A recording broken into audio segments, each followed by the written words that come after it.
The other thing that we took a look at in our own data was the way in which things are changing in the HR function itself. So one of the things our tool does, which is pretty useful to our client base, is we can look at the way in which skills are changing within particular job functions. We can look at how that evolves over job families, and we can look at that change over time.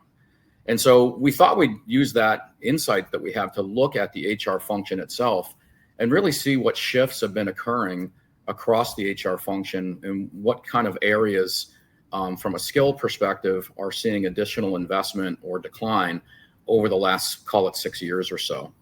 And what's interesting is what we see borne out in the interest areas and the focus areas for businesses are also borne out in the evolution of HR investment and HR growth, where we see growth in L&D functions, growth in workforce planning, strong growth in talent management, HR business partners, people analytics, and then total rewards, linked often back to that equity challenge that we're all trying to deal with, right?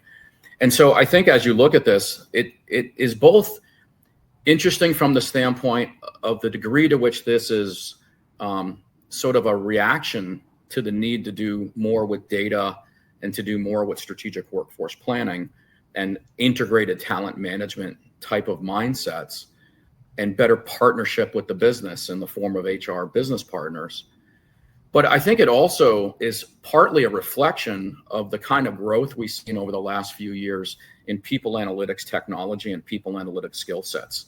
So think of tools like Vizier or Cruncher HR or tools of that nature that have given, I think, an increased level of prominence to the notion of people analytics and the ability to discern from that potential pathways forward. In turn, I think we as HR professionals and folks in this space are gradually building up new skill sets that are more analytical in nature, more data-driven, more predictive, right? Which then gives us the kind of acumen and skill sets that foster an ability to chase workforce planning in a more meaningful way. We have better data than we've ever had. We have better skill sets than we've ever had. Advances in AI further augment our own capabilities. And now really for the first time, I think you're starting to see the emergence of true integrated workforce planning teams that are starting to think about this stuff holistically.